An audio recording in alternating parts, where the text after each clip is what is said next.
He couldn't 100% see the ball, but he said you could tell how the hand moved. And with it being Thursday night football, I thought for sure they'd have a bunch of camera angles. So once he believed that it happened, we threw it thinking we'd get some better angles. And then they just told me that he didn't. And then about 2 minutes later, I heard all the guys in the box freaking out saying they saw another angle and it was a fumble. So the official told you that they didn't have an ankle, never returned. Aaron Banks cramps, and Matt Wright had a shoulder. Go ahead. Any x-rays on Mustafa? No, they believe it was a low. Yeah. Is there a point there when you don't have Mason, obviously you don't have Christian, all the other guys we could list, and you're going, how are we band-aiding this together, or do you just think, I got the guys, we're going to win this thing anyway? With Debo also, towards the end, on the last possession, what's his name? Drawing a blank. Taylor, he got hurt. So I was afraid that we were down to our last one with Isaac, especially when he got that long one. It was smart of him, giving that touchdown to Juice. But I did get worried right then. Before that, though, we had enough guys, especially with Debo being able to help out and do all that stuff, too. So we were all right. Was Mason, he went back in, did he aggravate something? Yeah, he thought he was going to be all right. He went back in, and it just hurt him too much. So he went out, I think. I think that was the first play. And then he was out just in case of emergency. The fact that he could have come in an emergency, does that suggest it's not serious? I don't know. You never know. Adrenaline on these days. During games is a little bit different. We'll find out more tomorrow when that's down and get the x-rays and stuff. What was going through your mind when you guys had the 20-point lead, give up the kickoff, and then next thing you know, they have the ball with a chance to take the lead? I'm not going to go to what's happened on our last two losses. It's just staying locked in, not trying to get any negative feelings, and just trying to do it one play at a time. You try to keep our team that way, but it's not like I talked to a bunch of people right then. So just calling plays and stuff, you don't try to think that way. Our goal is to be locked in the entire game, regardless of what the score was, and I thought the guys played like that. Considering how, the moment and how much you needed it, how that throw from Purdy to Kittle, the first touchdown, the throw to catch, how clutch was that? Which one? There was two of them. The first one was awesome. That was a long third down. We're obviously struggling in the red zone to make a big play like that. I think it was 3rd and goal from, I want to say, the 10. But that was huge. It was a dime right in the corner. It was a hell of a route and catch by George. And then I thought the second one was just as impressive. We called a lookie to BA. They played a coverage where two people were on him, and he went across the board and had a hell of a throw to George. When we asked Brock about some of the red zone stuff, he said maybe he's just got to be more decisive, something like that. He pulled the trigger. Did you have that conversation with him, and do you think he did that more tonight? Yeah, I think the hard thing with the red zone is there's not one theme. There's a few plays, and Brock's saying that because there's a few plays he could have been more decisive on and had. But that's not the whole red zone struggles. But when you struggle running the ball, didn't have a lot of great looks, and then you miss a few that we could have scored on. And Brock's can always own up to that stuff, but that wasn't really the theme. He was real decisive today, made 2 big-time throws there on 3rd down, and it was a step in the right direction at least. The challenge that you made, that you didn't win there, what were you told in terms of what angle they saw, whoever let you know, and then what was the explanation that they didn't? It was awesome by Hamp.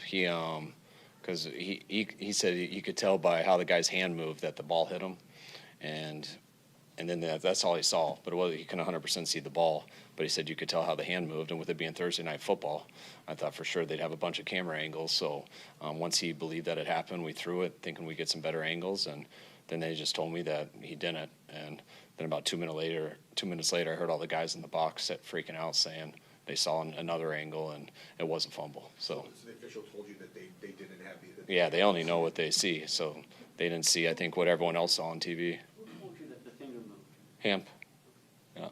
With all the Brian Hampton. With all the offensive stuff, Renardo Green's interception there came at a really good time. So just how did he make that play, and just what did you see of it? That was huge. I just saw it looked like they sailed it a little bit over DK, or maybe under through it, and he cut in front of him. It was a hell of a play by him. Hell of a job by Malik, too, getting in the pick. I thought a rookie stepped up big time today, all of them. But Renardo was huge coming in for Mooney. Mooney was a game-time decision. Tried to get him going. He tried to go, but the workout didn't go well before the game, and Renardo and the whole defense stepped it up. Your team has faced some of these games before, early in the season when things aren't going right, has won a lot of them. is that something you communicate to them, or do you feel it in a week like this, where this team just has the feeling that it's going to be able to pull a game like this out?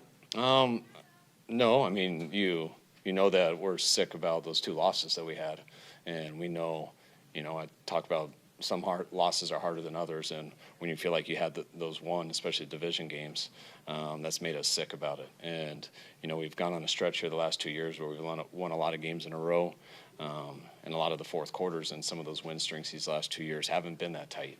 Guys have been able to relax a little bit and stuff, and we've been talking about how these 2 losses are a reminder on how the NFL works. And I think we got a little spoiled in that way of just human nature of sometimes feeling too relaxed, and you can never feel too relaxed. I thought we played real well in the second half, but that doesn't mean it's easy to win.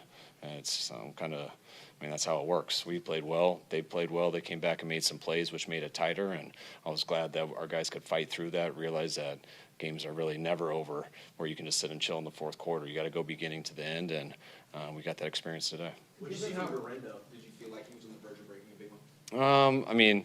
You always feel like guys are close. We were running the ball pretty well all day. When they're going to really commit to stopping the run and try to get in those 8-man fronts. We got a good bounce read where we got outside, and usually when there's not 2 safeties there, which I don't think there were, you break them, and he's got the speed to do it. He said he's an eyelash slower than Raheem, and they had a pretty fast guy chasing him, but he said he wanted to give that to Juice, so it ended up working out well. Got to run more time off the clock. Want to see him slide there at the end? Hell no, we want him to score, and I don't think he slid, and that's what he's claiming.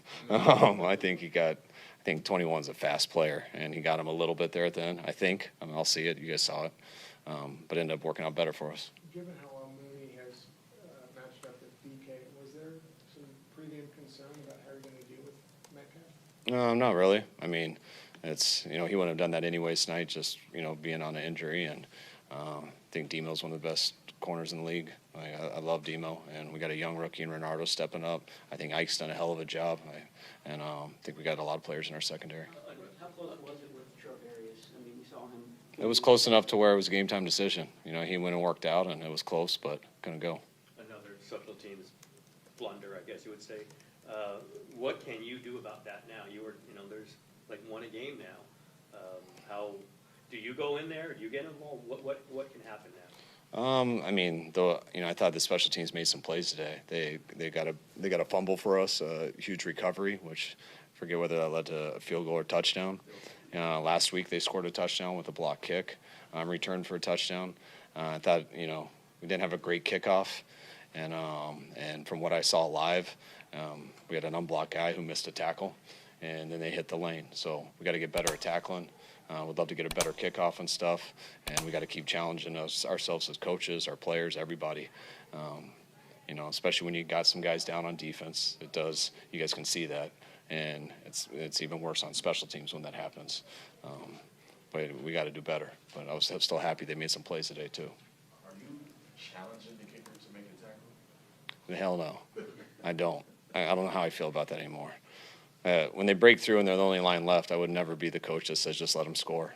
But dang, that's 2 weeks in a row, and I just got his name last night, and Matt was unbelievable today. He was 3 for 3 on field goals, and that was huge for him to stop him. It looked like they could have scored if he wasn't there, so I just hope he's all right.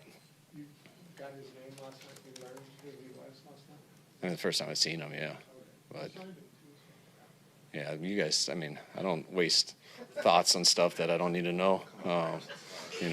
Like You wanted him to kick it into the end zone. same with all of your injury questions. I really don't learn stuff I don't need to know. That So was the strategy to have him kick it right at the goal line. You wanted it to be further than that. yeah, you'd like that, and it was something that he was struggling with a little bit. So when that happens, you try to get more air on it, so it gives our guys time to get down there. But it obviously didn't work. All right, guys, appreciate it. All right, thanks, guys.